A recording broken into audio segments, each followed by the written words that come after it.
la Terre était encore plate. Et il y a eu des douanes entre les pays. C'est très Exact. lointain, c'est vraiment préhistorique. Et quand j'ai passé, parce que c'est devenu un peu connu, avant on regardait le passeport, là ils ont sifflé « Two people in a room », les douaniers. Et là je savais que mon identité est devenue une chanson. Ouais. Et Ouais. jusqu'à combien de temps c'était ça? Et encore aujourd'hui, c'est combien de temps? 83, premier album, Oui. Les Chansons Bleues. 85, avec Ladies Night. Yeah. 86, Silence. Avec combien de Avec temps? combien de temps? Et là, c'est énorme ou quoi? Pas tout de suite. Non. C'était merdique, personne ne voulait entendre ça. Parce que c'était une espèce d'introduction faussement classique et puis des Ouais. grooves très électroniques. Et qu'est-ce qui se passe alors? Ça a pris 9 mois de promotion. Je crois qu'ils ont, comment on appelle ça, sous la table, donner même de l'argent, que cette chanson devient. En radio? Jamais une maison disque fait ça. Ça a pris 9 mois et s'il n'aurait pas insisté, De travail auprès des radios, des je médias. serais assis à votre place et vous Ouais. serez ici. Vous aurez raté votre vie, quoi, si vous étiez assis à Pas ma ma place. vie, C'est ça j'aurais que vous fait essayez autre de dire, chose. Stéphane. Pas du tout, non, mais elle aurait pris un autre chemin, Ah ouais. je m'imagine.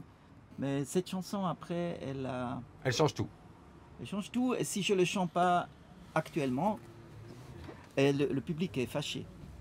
Je fais paix avec mes chansons. Et je Ouais. suis même pas paix, je suis gratif. J'ai une gratitude. Gratitude d'avoir envers ces chansons-là. ces chansons, merde. Pas Bah bon. ouais, Ouais. évidemment. Il y a l'album My Place, et puis 1990, moi je m'en souviens très bien, j'ai 16 ans, le raz de marée que vous nous faites.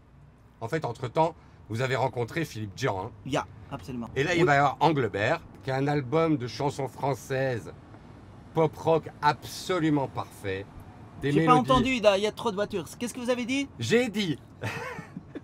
Je l'ai réécouté là, hier. Oui, Je trouve que, vu d'ici, Oui. 35 ans plus tard, oui. eh bien, ça reste un album pop-rock de chansons françaises absolument parfait. C'était seulement possible parce que j'ai eu les meilleurs musiciens du monde qui sont venus à Engelberg. Manu Katché, énorme batteur. Pino Palladino, le plus grand bassiste encore. Il joue avec John Mayer, D'Angelo. C'est vraiment un de ces musiciens. Dans le temps, ils étaient pas au début, mais Ah. ils étaient en train On savait de... encore se les offrir. Oui. oui. J'ai dit, on investissait beaucoup d'argent dans ma carrière. C'est aussi quand même une histoire de mélodie, quoi, Stéphane. Oui, et les textes de Philippe Djan, déjà. Bien sûr, bien sûr. C'était quand même... Il faut que la les deux crise soient... on était presque dans une guerre mondiale. On a trop d'habitude maintenant, chaque matin se réveiller. Est-ce que c'est une guerre mondiale? Mais dans le temps, on était vraiment habité de croire que la paix est une tendance, que je garde une bonne tendance. Et il a écrit ce texte qui... Déjeuner en paix. Oui, qui inclut la dimension, putain, on a peur, mais aussi la relation. Est-ce que je peux avoir un moment pour moi? Est-ce que je peux respirer? Est-ce que...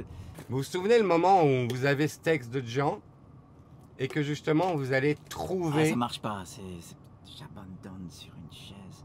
Il n'y a pas de refrain à ce truc. Vous C'est voyez vrai. ce que je veux dire? J'arrive à ça, déjeuner en paix, merde, j'avance pas plus.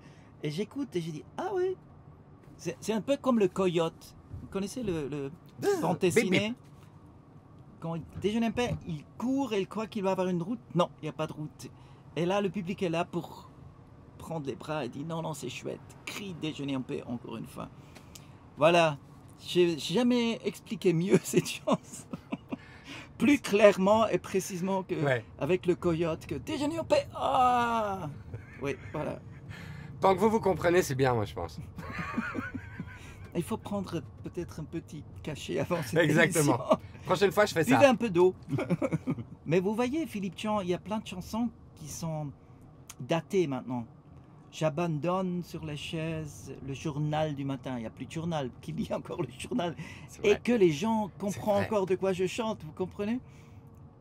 Iceberg, ça n'existe plus, non? Ils sont tous morts, non? Les Ouais. ours polaires, ça n'existe plus. Ils sont Mais moins les en forme. chansons... Mais ça prend une autre dimension.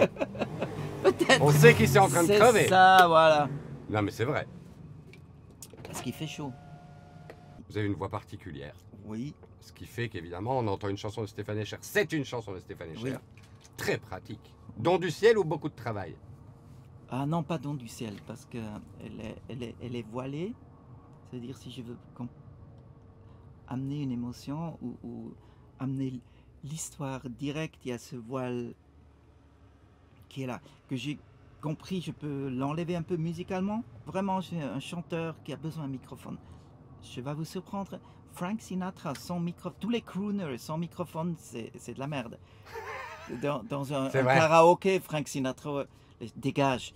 Je suis un crooner, j'essaie d'être un crooner. J'ai besoin de ces microphones crémeux, vraiment chaleureux, que je peux faire mon art. Sans ça, j'ai besoin des béquilles. Mais je ne suis pas le seul. Oh non! Je ne suis pas Céline Dion. Voilà.